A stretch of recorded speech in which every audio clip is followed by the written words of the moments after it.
सौदा है ज़मीरों का हर गाम तिजारत है। सौदा है ज़मीरों का हर गाम तिजारत है। चुप हूँ तो क़यामत है, बोलूँ तो बगावत है। सलाम, नमस्ते, सत श्री अकाल। मैं हूँ आपके साथ अर्शिता मिश्रा और आप देख रहे हैं टाइम्स मेल। इस वक्त उस मुल्क में बगावत की आग दहक रही है जिस मुल्क में पूरी दुनिया की तिजारत तय होती है। इस वक्त उस देश की आवाम अपने ही नेता को भ्रष्ट और बेईमान कह रही है जिस देश में पूरी दुनिया का सूदी निज़ाम तय होता है, जिस देश में सूद और ब्याज का म्यार तय होता है। इस वक्त पूरी दुनिया में उस देश के भीतर की बगावत की चर्चा हो रही है जिस देश पर दुनिया के अलग अलग हिस्सों में बगावत कराने के इल्ज़ाम लगते ही रहते हैं। इस वक्त उस देश में आवाम सड़कों पर उतरकर अपने नेताओं को टोकरी भर भर कर गालियाँ दे रही है जिस देश पर दूसरे देशों में ताक झाक और जासूसी के इल्ज़ाम लगते रहते हैं। लेकिन अब एक ऐसी खबर छन कर सामने आई जिसके सुनने के बाद यकीन ही नहीं हो रहा कि जिन पश्चिमी देशों ने खिलाफत उस्मानिया के टुकड़े टुकड़े करके फ़लस्तीन की ज़मीन पर इसराइल को आबाद कर दिया, वही इसराइल अपने आकाओं का हुक्म मानने से इनकार कर रहा है और लाल आग भी दिखा रहा है। और न सिर्फ लाल आग दिखा रहा है बल्कि चुनौती भी दे रहा है। मतलब जिस देश ने इसराइल को बच्चे की तरह पाल पोस कर बड़ा किया, उसे अपनी आंखों का तारा बनाया, यहाँ तक कि मीडिया ईस्ट और मुस्लिम देशों पर कंट्रोल करने के लिए अरब की सरजमीन पर कब्जा कराया, आज वही इसराइल अपने ही आका को ललकार रहा है। वही दूसरी तरफ जो नेता कल तक इस्लाम और मुसलमानों का खौफ दिखाकर सत्ता में काबिज हो गए, अब उन्हीं नेताओं को इसराइल की आवाम देखना नहीं चाहती। मतलब वक्त से बड़ा कोई नहीं, वक्त के आगे हर कोई मजबूर नजर आता है। आखिर कैसे अपने ही आकाओं को आग दिखा रहा है इसराइल? आखिर कैसे विरोध और बगावत की आग में जल रहा है इसराइल? आखिर कैसे इसराइल अपने ही दोस्तों को दिखा रहा है लाल आग? आखिर कैसे दुनिया के नक्शे में बन रहा है इसराइल का मजाक? बताएंगे आपको और भी बहुत कुछ।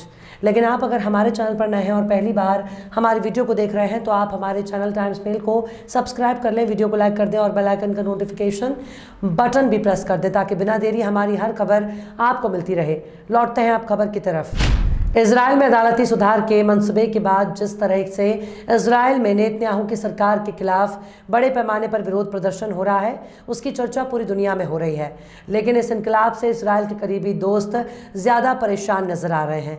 इजराइल में हो रहे विरोध प्रदर्शनों की वजह से अमेरिका काफ़ी ज़्यादा परेशान नजर आ रहा है। लेकिन अमेरिका के एक बयान से इजराइल तमतमा उठा और फिर दोनों ही देशों के बीच शुरू हो गया तू मैं का खेल। दो करीबी सहयोगी देश इजराइल और अमेरिका के बीच जमकर वार पलटवार हो रहा है। इजराइल के प्रधानमंत्री बेंजामिन नेतन्याहू ने अमेरिकी राष्ट्रपति जो बाइडेन के उस सुझाव को खारिज कर दिया जिसमें बाइडेन ने नेतन्याहू को विवादित न्यायिक सुधार प्रक्रिया से पीछे हटने और इस पर दोबारा विचार करने के लिए कहा था। नेतन्याहू ने बाइडेन पर पलटवार करते हुए कहा कि इजराइल एक संप्रभु देश है और अपना फैसला जनता की इच्छा से लेता है। इजराइल कोई भी फैसला विदेशी दबाव के आधार पर नहीं लेता, चाहे वो एक करीबी दोस्त ही क्यों ना हो। अमेरिका को इजराइल का सबसे करीबी माना जाता है। इस विवादित न्यायिक सुधार प्रक्रिया कानून को लेकर इजराइल में जमकर बवाल हो रहा है। इस कानून से जुड़े एक सवाल का जवाब देते हुए बाइडेन ने कहा था कि नेतन्याहू को इस विवादित न्यायिक सुधार कानून से पीछे हट जाना चाहिए। उन्होंने ये भी कहा था कि भारी विरोध के बीच नेतन्याहू उसे जारी नहीं रख सकते हैं। इजराइल में हो रहे बड़े पैमाने पर विरोध प्रदर्शन को देखते हुए और गृह युद्ध के हालात नजर आ रहे हैं जिससे बचने के लिए नेतन्याहू ने फिलहाल इस कानून पर रोक लगा दी है। बाइडेन को दिए गए इस बयान पर इजराइल के बेंजामिन नेतन्याहू के साथ साथ कई मंत्रियों ने भी अमेरिका को आड़े हाथों लिया है। नेतन्याहू ने जहां बाइडेन के बयान पर पलटवार करते हुए ये कहा कि इजराइल कोई भी फैसला विदेशी दबाव में आकर नहीं लेता, वहीं नेतन्याहू के करीबी मंत्री इतामार बैन गवीर ने इजराइल के आर्मी रेडियो से बात करते हुए कहा कि इजराइल अमेरिकी झंडे में लगे एक सितारे की तरह नहीं है। मुझे उम्मीद है कि अमेरिकी राष्ट्रपति इस बात को समझेंगे। इसके अलावा इजरायली शिक्षा मंत्री योव किश ने भी अमेरिका को सलाह देते हुए कहा कि एक दोस्त दूसरे दोस्त के अंदरूनी मामलों में दखल देने की कोशिश नहीं कर सकता। अमेरिकी राष्ट्रपति जो बाइडेन ने इजराइल के कानून को लेकर पूछे गए एक सवाल का जवाब देते हुए कहा था कि मुझे उम्मीद है कि वह इस कानून से पीछे हट जाएंगे। नेतन्याहू इस तरह से इसे जारी नहीं रख सकते। इसके अलावा बाइडेन ने इजरायली पीएम से इस विवादित कानून को लेकर जारी विरोध पर समझौता करने का आग्रह किया था। बाइडेन ने यहां तक कह दिया था कि इजरायली पीएम बेंजामिन नेतन्याहू को निकट अवधि में व्हाइट हाउस आमंत्रित नहीं किया जाएगा। सरकार बनने के कुछ ही दिन बाद जनवरी में नेतन्याहू सरकार ने न्यायिक सुधार कानून लाने का ऐलान किया था। हालांकि इजराइल में प्रदर्शनकारी मानते हैं कि खुद पर भ्रष्टाचार के मामले को दबाने के लिए नेतन्याहू अदालतों पर कंट्रोल करना चाहते हैं। इस कानून के तहत देश के शीर्ष न्यायाधीशों की नियुक्ति का अंतिम निर्णय सरकार और संसद लेगी। इसके अलावा इस कानून के लागू हो जाने के बाद सरकार सर्वोच्च न्यायालय के फैसलों को पलट सकती है और उसके अधिकार को सीमित कर सकती है।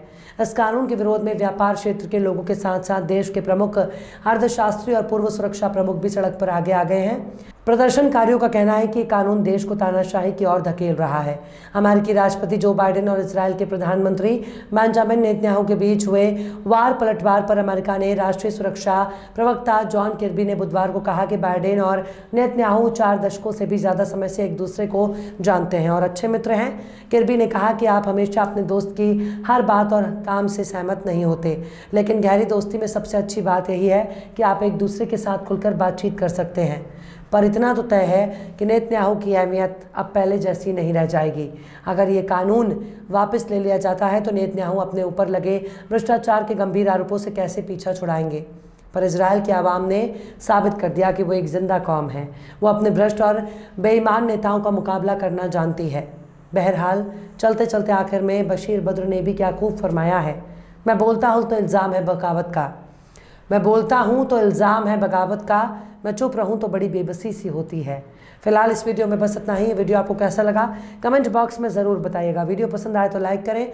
हमारे वीडियो लिंक को फेसबुक, ट्विटर, व्हाट्सएप पर अपने रिश्तेदार, यार, दोस्तों को भी शेयर करें। और बेबाक, निष्पक्ष, स्वतंत्र पत्रकारिता को सपोर्ट करने के लिए आप हमारे चैनल टाइम्स मेल को ज़रूर से सब्सक्राइब करें। और हाँ, बेल आइकन की घंटी वाली बटन भी आप ज़रूर से दबा दें ताकि आपको हमारे आने वाले नए वीडियो की नोटिफिकेशन फ़ौरन ही मिल जाए। फिर मिलते हैं किसी और वीडियो में एक नई खबर के साथ। हर्षिता मिश्रा को दीजिए इजाज़त। जय हिंद। तो देख लिया आपने हमारे इस वीडियो को। हमें उम्मीद है कि आपने हमारे वीडियो को लाइक किया होगा और दूसरों को भी शेयर किया होगा। अगर अभी तक आपने हमारे चैनल टाइम्स मेल को सब्सक्राइब नहीं किया है तो जल्दी से सब्सक्राइब कर दें और बेल आइकन भी प्रेस कर दें। इस वक्त पूरी दुनिया में अमेरिका का सबसे दुलारा और आंखों का तारा इजराइल में हंगामा हो रहा है। पश्चिमी जगत ने जिस इजराइल को पाल पोस कर बड़ा किया, आज उसी इजराइल में इनकलाब की आग भड़क चुकी है। इजराइल की आवाम सड़क पर नेतन्याहू के खिलाफ जोरदार प्रदर्शन कर रही है।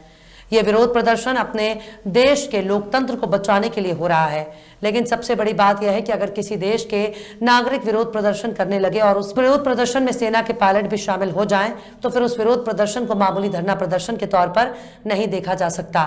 इजराइल में इस वक्त बेंजामिन नेतन्याहू के खिलाफ जमकर विरोध प्रदर्शन हो रहा है।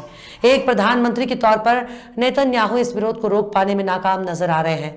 न मुस्लिम विरोधी एजेंडा काम आ रहा है और न ही इजराइल की यहूदी आवाम धर्म के नाम पर नेतन्याहू का साथ दे रही है।